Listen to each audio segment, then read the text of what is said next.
एक दिनचर्या कोई पकड़ लीजिए, एक आज्ञा पालन कीजिए। अगर 100 आज्ञा ना पालन करने की सामर्थ्य आ जाए तो बताना, एक कोई आज्ञा पालन कर लीजिए, वो 100 आज्ञा पालन, और एक आज्ञा उल्लंघन कर दीजिए, 100 आज्ञाओं से आपको नीचे गिरा देंगे। एक दिनचर्या पालन कर लीजिए, आप अपने मन को आज्ञा पर लगा दीजिए, एक दिनचर्या पालन कर लीजिए। कौन सी दिनचर्या ऐसी कठिन है जो आप पालन नहीं कर सकते? मैंने एक यूरोप का आदमी था, वो बहुत अमीर था। वो मरते समय घर वालों को कहा कि मैं एक वसीयत लिखा है, वो मुझे पढ़ने को मिली उस दिन। पूज्य नारायण स्वामी जी कह रहे हैं, उसमें कोई रुपया पैसा की वसीयत नहीं थी।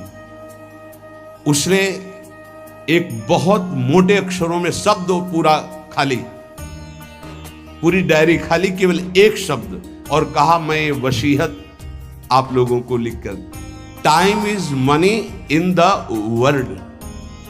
सही शब्द है कि गलत है? वर्ड होगा, हाँ, क्योंकि ज्यादा पढ़े लिखे। Time is money in the world. दुनिया में सबसे बड़ी संपत्ति समय है। दुनिया में सबसे बड़ी संपत्ति समय है। जब से मैंने ये पढ़ा तो इस दास ने समय की सदैव कद्र की है, हर समय को सार्थक किया है। या निरर्थक करने में समय की सार्थकता समझ रहे हैं। निरर्थक सोना, निरर्थक बातें करना, बिना भजन के जो सेकंड गया व्यर्थ गया। बहुत सुंदर बात है। जिसने समय की कीमत पहचान ली वो सबसे बड़ा संपत्तिवान। Time is money in the world. संसार में समय ही सबसे बड़ी संपत्ति है। समय की सदुपयोग वृत्ति, राधा राधा राधा राधा, इसको पाबंदी में बांधिए, तुम्हारा लोक परलोक दोनों सुधर जाएगा। समय को एक, इस समय ये, इस समय ये, इस समय ये, इस समय। परसों जब इसी का सत्संग हुआ था तो ये हुआ था कि यदि आपने किसी को 5 बजे का समय दिया तो 5 मिनट पहले पहुंच जाइए। ये साधक का लक्षण होता है। अगर 3:30 बजे से वाणी पाठ होता है तो आपको यहां 3 सवा 3 बजे ही उपस्थित हो जाना चाहिए। आप सर्वांतर्यामी भगवान के द्वारा दिया हुआ दिव्य मानव देह और दिव्य सत्संग और इसको दिव्य बनाने का अवसर खो मत। नहीं, ये सोने के लिए नहीं, ये व्यर्थ के लिए नहीं, ये मुंह दिखी करने के लिए नहीं है, ये अंता से पालन करने के लिए है। जब से मैंने ये शब्द पढ़ा था, time is money in the world, तो अपने जीवन में कभी 1 मिनट भी व्यर्थ नहीं खोने दिया। 1 मिनट भी। देखो, यही लगन नींद पर विजय प्राप्त करवाती है। यही लगन कि मुझे समय बर्बाद नहीं करना, जितना अधिक से अधिक भजन। पता नहीं आज शाम हो कि ना हो, हम क्यों अपने इस दिव्य समय को नष्ट करें? पर लोग समय कटता नहीं है इसलिए टेलीविजन और कई कई प्रकार की बहिर्मुख वृत्तियों को स्वीकार करते हैं कि समय काटना है। बोले समय नहीं कटता। और सही पूछो तो भगवान से मनाया जाता है कि नींद ना आवे, कभी ये रात्रि ना हो, इसके लिए कि मैं रात्रि हो गई तो 10 घंटे 8 घंटे सो रहा हूं। नहीं, रात दिन भजन, जाना है यहां से। पता नहीं आप लोगों के दिमाग में है कि नहीं है। हर समय बात है कि जाना है।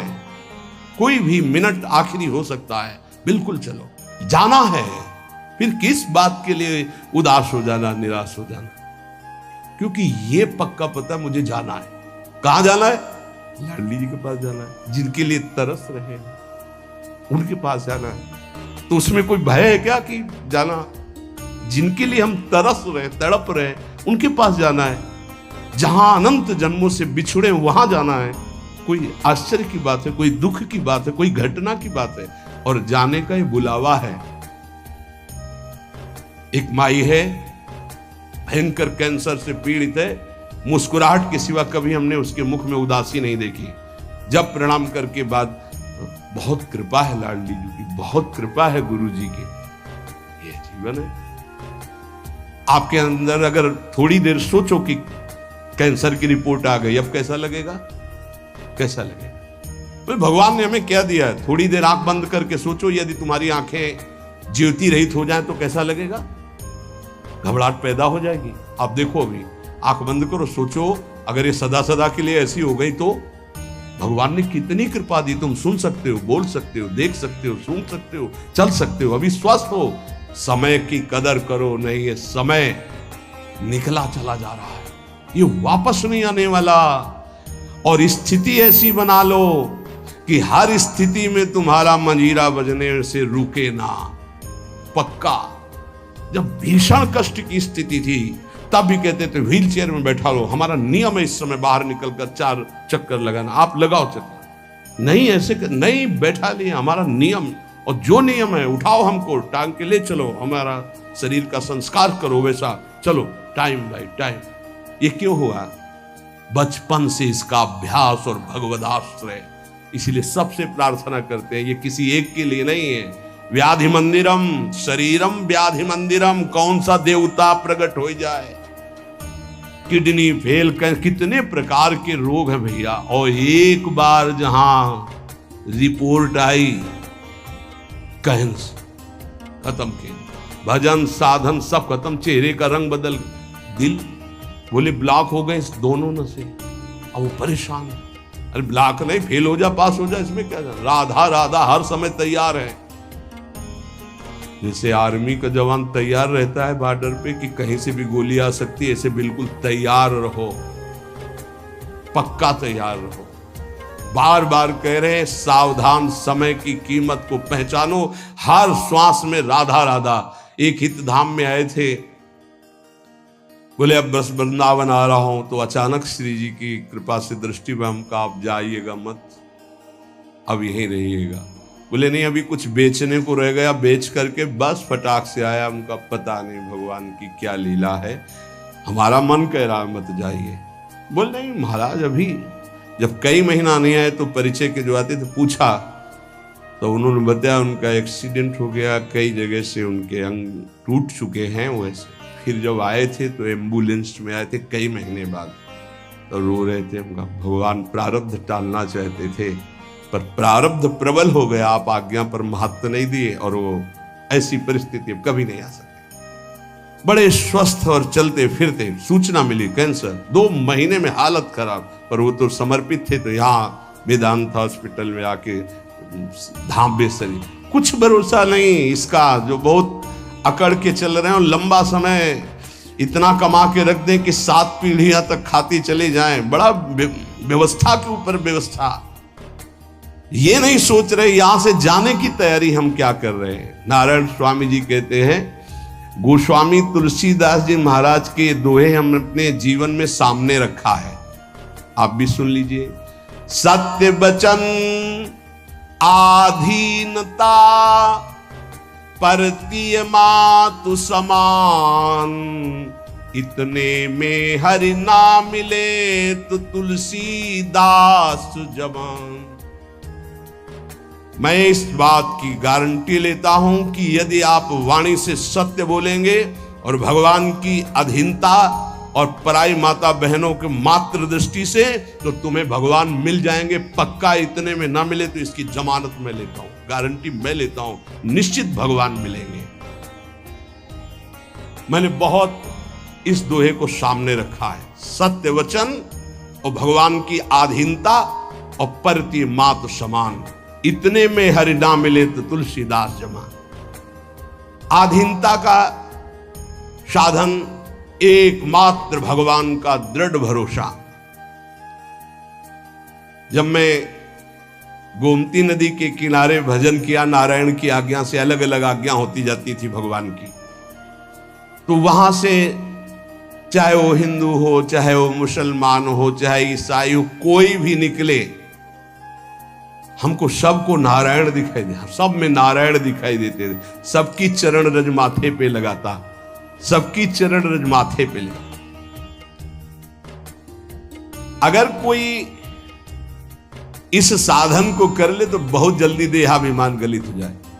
पूज्य राधा बाबा जी ने भी वर्णन किया कि मुझे और किसी से द्वेष नहीं था, अंग्रेजों से द्वेष था, क्योंकि इन्होंने जब हमारे देश पर अधिकार किया तो बहुत अत्याचार किया। उसमें पूज्य बाबा भी देश स्वतंत्रता के उसमें जेल में गए थे, तो उन्होंने देखा था कैसे भारतवासियों के साथ बर्ताव होता है। बूटों में कीलें गड़ी हुई थी, बाबा के जीवन चरित्र में पढ़ा तो जो उनके सामने सर न झुकाता गिरा के छाती की पसुरियों पर ऐसे कूदते और बड़ी बुरी दशा से उसको मारते थे।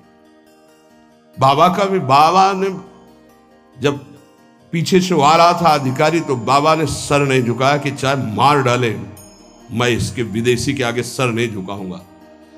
बस पीछे वाले ने कहा झुका दो, उन्होंने कहा नहीं कटवा सकता हूं, झुका नहीं सकता। राधा बाबा बड़े जिद्दी स्वभाव के थे। इतने में जो ही नंबर बाबा का आया वो सामने आने वाला था तो ऑफिस में कुछ ऐसा बड़ाम से हुआ, क्या हुआ भगा तो उस दिन, फिर दूसरे दिन ट्रांसफर हो गया दूसरी जेल। तो बाबा को बहुत घृणा थी, गोरा देखते ही अंदर से उनको जलन पैदा हो जाती कि हमारे हिंदुस्तानियों पर इतना अत्याचार करने वाले ये। अंदर से आया कि भगवान की प्राप्ति करनी तो अजात शत्रुता आनी चाहिए, ये ठीक नहीं। तो गंगा के किनारे घाट पे बैठ जाते और जब कोई जैसे अंग्रेज निकलता तो चरण धूलि माथे पे लगाते, वो कोई पैसा चढ़ा देता तो छोड़ के चल देते। तो एक दिन जब भगवान ने देखा कि अंग्रेजों के प्रति घृणा खत्म हो गई तो एक अंग्रेज आया और बाबा की जो भद्र करवाई हुई सर थूक दिया ऊपर। तो उनका गोरे ठाकुर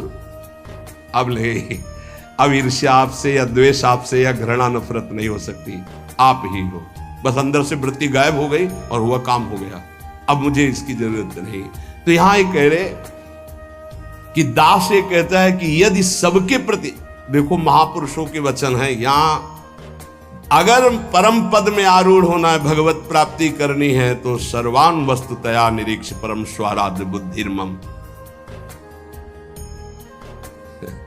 बहुत कठिन बात है। नारायण नारायण।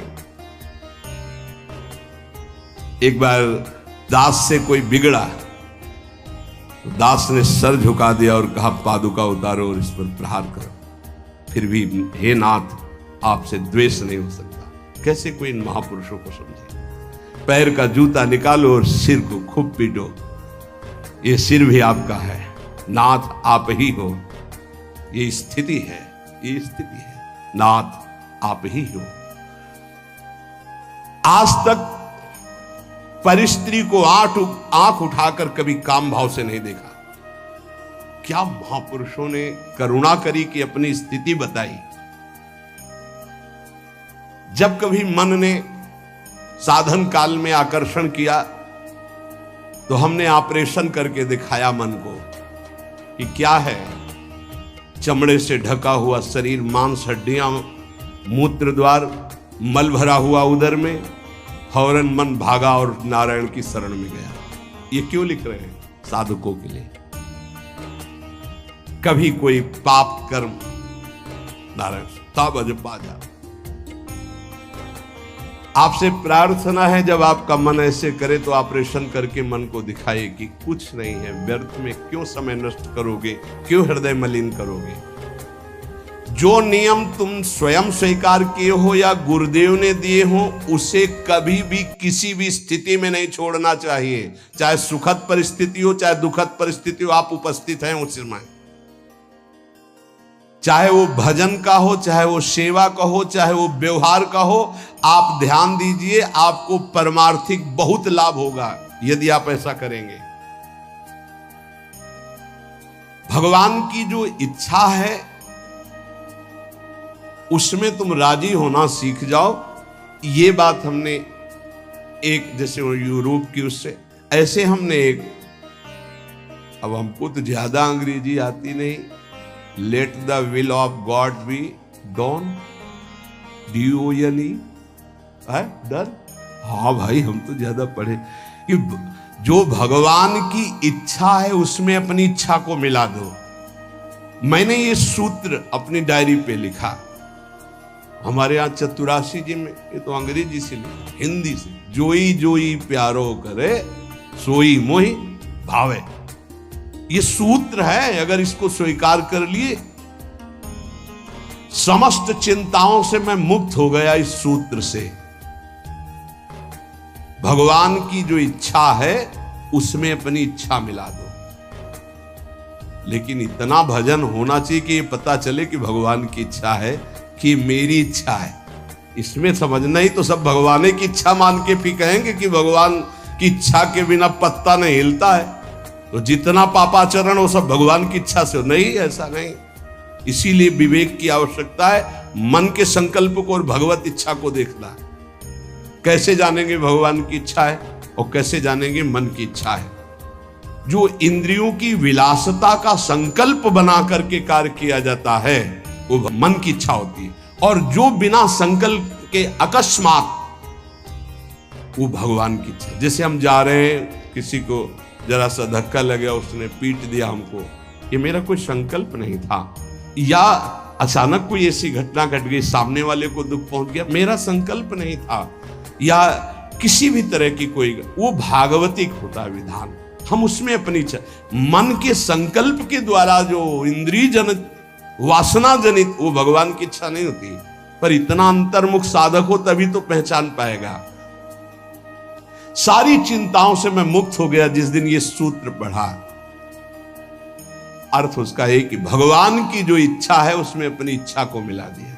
जोई जोई प्यारो करे सोई मुहि भावे। इस दास ने देखा कि जब अपनी इच्छा भगवान की इच्छा में मिला दिया तो चराचर जगत से हमें कृपा प्राप्त होने लगी। जहां पर कृपा राम की हुई ता पर कृपा करे सब कोई। अपनी इच्छा ही भगवत कृपा में बाधक है। अगर अपनी इच्छा भगवत कृपा में मिला दे तो चराचर जगत से भगवान कृपा करने लगेंगे। योग वासिष्ठ में इस दास ने एक सूत्र पढ़ा, पुरुषार्थ ही परम दैव है। दैव, दैवी शक्ति। प्रारब्ध को लेकर बैठ जाना, अब जो लिखा होगा वही हो जाएगा, हमको कर नहीं। जब दास ने योग वासिष्ठ में यह सूत्र पढ़ा कि पुरुषार्थ ही परम दैव शक्ति है, तो इस दास ने इसका अनुभव करने के लिए प्रयासशील, पुरुषार्थ ही सब कुछ है। रात दिन एक करके भजन करो, देखो सब पर विजय प्राप्त हो जाएगी। कभी कभी प्रारब्ध बाधा पहुंचाने की चेष्टा करता, पर प्रबल पुरुषार्थ प्रारब्ध को रौंद देता है। प्रबल पुरुषार्थ, पुरुषार्थ जो साधन भजन मिला है इसमें प्रयत्नशील। यहां कह रहे हैं कि भगवान की कृपा प्राप्त करने के लिए पुरुषार्थ, प्रबल पुरुषार्थ, प्रबल पुरुषार्थ ही भगवान के सिद्धांत की अनुभूति कराता है। प्रबल पुरुषार्थ ही प्रारब्ध के सिद्धांत की धज्जियां उड़ा देता विधान की। पुरुषार्थ में बड़ा बल है, बड़ा बल है।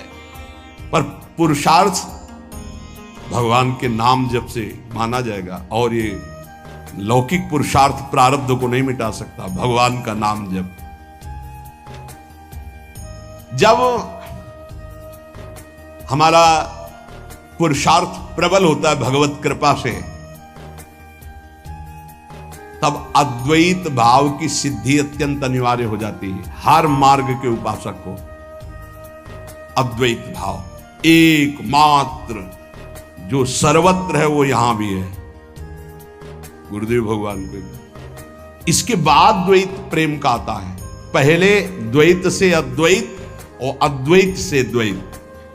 अपने इष्ट देव को सर्वत्र देखने की चेष्टा करे, किसी भी अन्य अपने इष्ट देव के नाम रूप की निंदा अवहेलना ना कर दे, नहीं तो अपने इष्ट देव की भक्ति में फर्क पड़ जाएगा। जैसे परिक्रमा लगा रहे हैं, रास्ते में हनुमान जी का मंदिर है, आरती हो रही है, अरे क्या हनुमान जी, हम तो नहीं, महाभागवत है। आधा मिनट रुके, हाथ जोड़े खड़े हैं, आरती के दर्शन कर रहे हैं। राधा वल्लभ लाल आप इस रूप में हो, जय हो श्री राधा वल्लभ लाल की जय। आगे बढ़ देखा किसी भगवान की झांकी जा रही, पंचांग प्रणाम किया, राधा वल्लभ लाल की जय। ये वैष्णव धर्म है, ये उपासना का मार्ग है। ये नहीं कि अवहेलना करना, ऐसा नहीं है। हाँ, हम दर्शन करने नहीं गए, सामने से गुजर किसी को भी। ये अपने स्वामी नारायण की कृपा से जाना, इस मर्यादा को सदैव उपासक सुरक्षित रखे। कोई भी भगवान की सवारी जा रहे, कोई भी भक्त जा रहे, सबकी चरण धूल में नमस्कार। एक और साधन अजपा जाप के लिए आवश्यक है, अगर आप कर सके तो अमावस्या और पूर्णिमा के दिन उपवास करना सीख लें। अमावस्या नारायण स्वामी जी का अपना अनुभव, हम ये व्रत रूप में नहीं कह रहे, ये हम भजन बढ़ाने के लिए कह रहे हैं। ये दत्तात्रेय महाराज जी के ग्रंथ में मैंने पाया था, उसी दिन से हमने शुरू कर दिया नारायण स्वामी। उसे अच्छा है, एक दिन अगर उपवास रहेगा तो आंतों को थोड़ा अवसर भी मिल जाएगा। पूर्णिमा और अमावस्या के दिन उपवास का देख लो, अगर ऐसा लगे तो ठीक है, नहीं तो थोड़ा प्रसाद पाके। गृहस्थ में अगर पूर्णिमा अमावस्या के दिन किसी तीर्थ धाम या कहीं भी जाए तो किसी का भी दिया हुआ कुछ ना खाए, क्योंकि उस दिन का प्रतिग्रह बहुत बड़ा प्रतिग्रह माना जाता है। ये जो हलवा पूड़ी बिटता है ना, वो खाते हुए रास्ते में चलते हुए मना है। अगर वास्तविक पुण्य कमाने तीर्थ यात्रा या धर्म क्षेत्रों में जाते हैं गृहस्थी में। दास को ये जब दत्तात्रेय जी की वाणी से पता चला तो जीवन भर के लिए नियम ले लिया कि पूर्णिमा और अमावस्या को भोजन ही नहीं करना। मुझे ये लगता है कि उपासक को भजन के लिए अनिवार्य है ऐसा करना। त्याग और संतोष, ये साधु का तो धन होता है, साधक का तो धन होता है। ज्ञान और भजन ये उसका फल होता है। हर समय भजन और ये ज्ञान है कि सर्वत्र मेरे प्रभु। त्याग ये स्वभाव में बैठा होता है, संतोष ये स्वभाव में बैठा होता है। ये जो मूर्ति पूजा की अवहेलना करते, इन लोगों की बात मत सुनना। मैं स्वयं अपने भगवान नारायण की कृपा से अनुभव किया है कि मूर्ति पूजा से बहुत जल्दी भगवान प्रसन्न होते हैं। इस दास का अनुभव भी है नारायण की आज्ञा से। सेवा करते समय मन बहुत जल्दी इष्ट में आसक्त हो जाता है। अन्य समय भागेगा लेकिन सेवा में आसक्त हो जाएगा, क्योंकि मन की एकाग्रता सेव्य घसीट लेते हैं। इसको खिलवाड़ न समझे जो प्रभु की सेवा हो रही है। दास को जब नारायण ने आदेश किया तो इसमें बहुत सुख मिला। भक्ति ईश्वर प्राप्ति में समर्थ है, पर यह ज्ञान अत्यंत आवश्यक होना चाहिए। जब सर्वत्र भगवान है तो मूर्ति में भगवान क्यों नहीं? ये जो लोग खंडन मंडन करते हैं, यह अधूरा ज्ञान है। मेरे ख्याल से अधूरे ज्ञान से परमार्थ में काम नहीं चलता है। जैसे एक टांग से चलना बड़ा कठिन होता है, ऐसे ही कि वो निराकार है इतना ही मान लेने से नहीं होगा। जैसे दो टांगों से आराम से चला जाता है तो वो निराकार भी है, वो साकार भी है। वो साकार भी है और निराकार है, दोनों की उपासना हम करते हैं। जैसे साकार रूप में ये कर रहे, निराकार रूप में सब अंतर्यामी रूप में भगवान सबके हृदय में विराजमान है। काम क्रोध लोभ मोह के दमन का साधन जो गृहस्थी में समझते हैं कि बड़ा कठिन है, ऐसा ना समझें। गृहस्थी में इन साधनों का तुम नियम लीजिए, भगवान तुम्हें सामर्थ्य देंगे कि तुम संयमी बन जाओगे, तुम सहनशील बन जाओगे, काम क्रोध लोभ मोह पर विजय प्राप्त कर लोगे। पर जो विरक्त जन है उनको तो कोई भी गुंजाइश इस विषय में नहीं है। इसलिए जैसे यहाँ का कड़ा शासन है कि आप परिवार से संभाषण नहीं कर सकते बिना आज्ञा के, वो भी आज्ञा होगी तो आप कुछ क्षण बैठिए यहाँ राधा के कुंज में बैठकर ही बात, उसका मतलब कोई वैर नहीं है, आपके राग के नाश की बात है। आपका राग नष्ट हो जाए, खत्म खेल। गुरु की कृपा से ही सब साधन की जानकारी होती, सब साधन चलने का उत्साह होता और सब साधन की पूर्णता भी होती है।